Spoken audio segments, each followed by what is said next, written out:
प्रकार की समस्या, इसके ताव में अगर आप जाएंगे कहीं ना कहीं कांग्रेस ही दिखाई देगी। भारतीय जनता पार्टी समाधान में अयोध्या में रामलला का मंदिर बना तो कश्मीर में धारा 370 भी तो हट गई। मैं आपको बता रहा था ना, अभी 3 दिन पहले की घटना है। मैं जम्मू में था, मुझे एक सभा में जाना था। थोड़ा वहां बारिश पड़ रही थी तो पायलट ने कहा थोड़ी देर बाद चलते, तो मैं एयरपोर्ट में चला गया। एक मौलाना मुझे एयरपोर्ट में मिले, मैं तो पहचानता नहीं था, मैं जा रहा था। उन्होंने कहा कि राम राम साहब, मैं समझ नहीं पाया। फिर उन्होंने, मेरी आवाज आई फिर कि योगी जी राम राम, तो मैं उधर देखा तो मौलाना था। मैंने कहा राम राम। बहनों और भाइयों, मैं भौचक था। मैंने वहां के एक अधिकारी से पूछा, मैंने कहा यहां पे क्या राम राम का संबोधन सभी मौलवी करते हैं? कहा नहीं साहब, ये धारा 370 हटने का इम्पैक्ट है। जो पहले राम और कृष्ण को कोसते थे, भारत को कोसते थे, आज उनके मुंह से राम राम निकल रहा है। और याद रखना, ये मजबूत भारतीय जनता पार्टी जितनी मजबूत होगी, भारत उतना मजबूत होगा। भारत जितना मजबूत होगा उतना ही हरे रामा हरे कृष्णा का भजन भारत की सड़कों पर सर्वत्र ये नजारे देखने को मिलेंगे। और यही कहने के लिए आज मैं आपके पास आया, यही कहने के लिए आज मैं आपके पास आया हूं। एक गौरव की अनुभूति कराने वाली भारतीय जनता पार्टी है। भारतीय जनता पार्टी ने मोदी जी के नेतृत्व में देश की तकदीर और तस्वीर बदलती है। आज एक भारत श्रेष्ठ भारत की बात करते हैं। दुनिया के अंदर आप जाकर के देखिए, दुनिया के अंदर कोई भी बड़ा निर्णय आज के दिन पर भारत के बगैर नहीं हो सकता। भारत आज दुनिया के ध्रुवीकरण को तय करना है। जहां भारत होगा वो मजबूत होगा।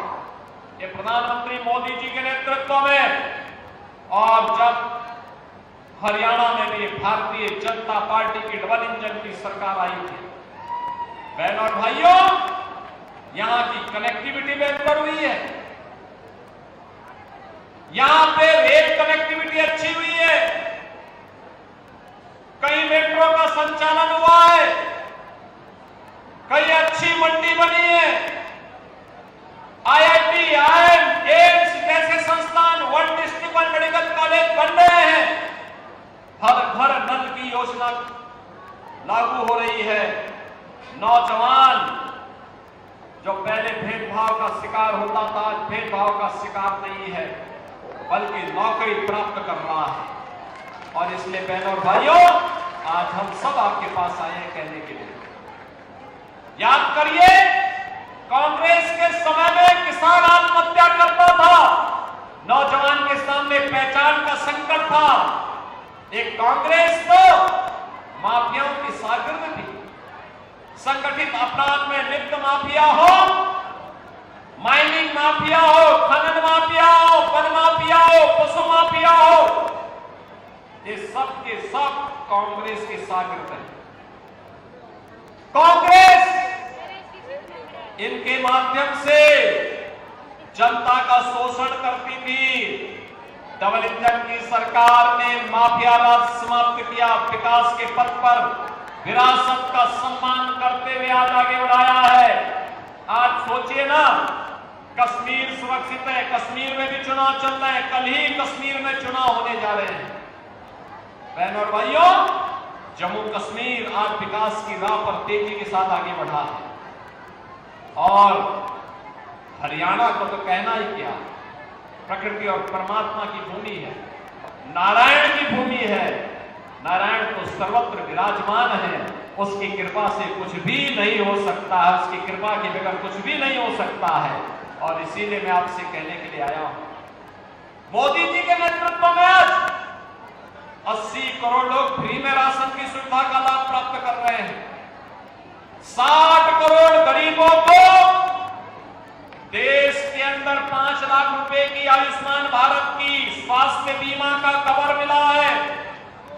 12 करोड़ किसान परिवारों को किसान सम्मान निधि का लाभ प्राप्त हुआ है। और बहनों और भाइयों, 12 करोड़ गरीबों के घर में शौचालय बने हैं। 10 करोड़ गरीबों के घर में रसोई गैस का सिलेंडर पहुंचा है। 4 करोड़ गरीबों के मकान बन गए हैं। ये भाजपा का नारा था, सबका साथ और सबके विकास का। विकास सबको पहुंचाया, गरीब कल्याणकारी योजनाओं का लाभ सबको पहुंचाया, देश की विरासत का भी सम्मान किया और साथ साथ देश को सुरक्षा का एक बेहतरीन वातावरण भी दिया। बहनों और भाइयों, आप सौभाग्यशाली हैं, आप सौभाग्यशाली हैं। कैप्टन अभिमन्यु जैसा नेता आपको प्राप्त हुआ है।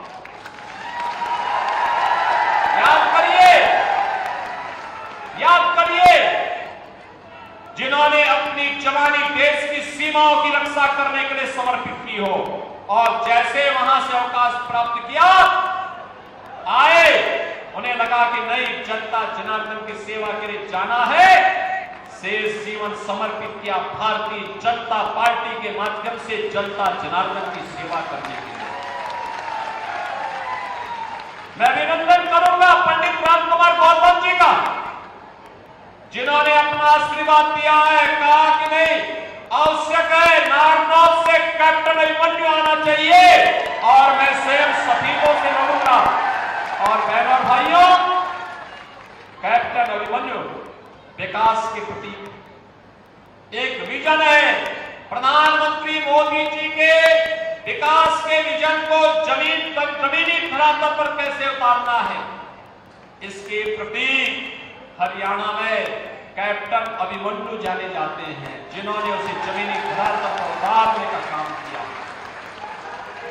एक नहीं, एक दर्जन से अधिक मंत्रालयों के माध्यम से हर एक योजना को प्रभावी ढंग से जमीनी धरातल पर उतारने का कार्य, एक बिगड़े हुए क्षेत्र को फिर से उठाने का कार्य उन्होंने अपने कार्यकाल के दौरान किया।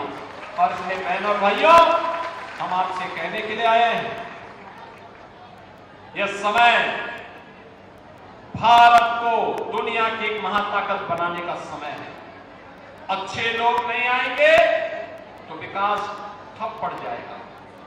ये कांग्रेस के लोग जो राम की संस्कृति पर विश्वास नहीं करते, और रोम की संस्कृति पर विश्वास करते हैं, इन लोगों पे कभी विश्वास मत करना। इस संकट के समय आपके साथ कभी नहीं खड़े होंगे। जब संकट आएगा तो राहुल जी को तो नानी याद आती है, इटली भाग जाते हैं। आपके बीच में तो तब कार्य करने के लिए कैप्टन अभिमन्यु ही बचेंगे, यहां पर कार्य करने के लिए। आपके बीच में तब पंडित रामकुमार गौतम जी ही बचेंगे। और इसलिए बहनों और भाइयों, आप सबसे अपील करने के लिए मैं आया हूं। एक तरफ नारनौल से हमें यहां पर कैप्टन अभिमन्यु को भारी बहुमत से विजयी बना करके कांग्रेस की जमानत को जब्त करना है। हमने इसीलिए आज यहां पर मैं स्वयं यहां पे तो आया ही हूं, लेकिन साथ साथ मैंने यहां पर आज अपने दो प्रमुख संतों को ही बुलाया है। दादा काला पीर बौद्ध कला और खुर्द से हम लोगों ने यहां पर बुलाया है। यहां पर श्रीमान शुक्राई नाथ जी को ही मैंने बुलाया। मैंने कभी आकर के यहां पर अपना समर्थन दीजिए, आशीर्वाद दीजिए कैप्टन अभिमन्यु को।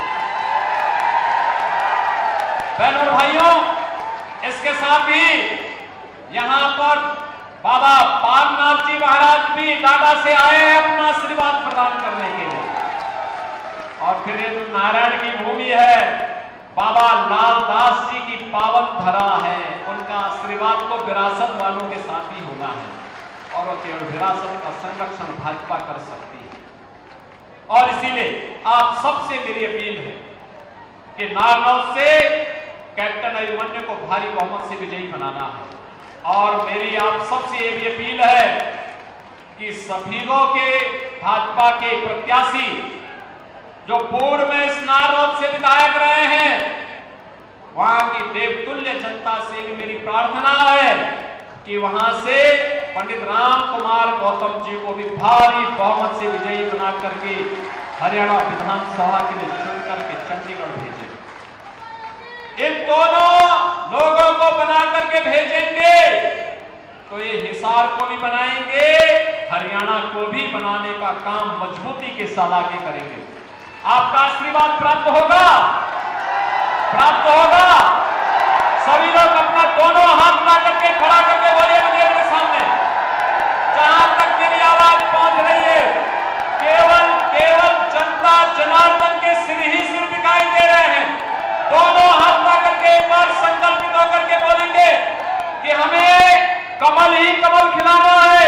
बहनों भाइयों, मैं आपसे इस बात को कहना चाहता हूं, 5 अक्टूबर को जगत जननी मां भगवती का तीसरी तिथि है और याद रखना, मां लक्ष्मी भी जब अपनी कृपा बरसाती है तो जिस आसन पर विराजमान करके बरस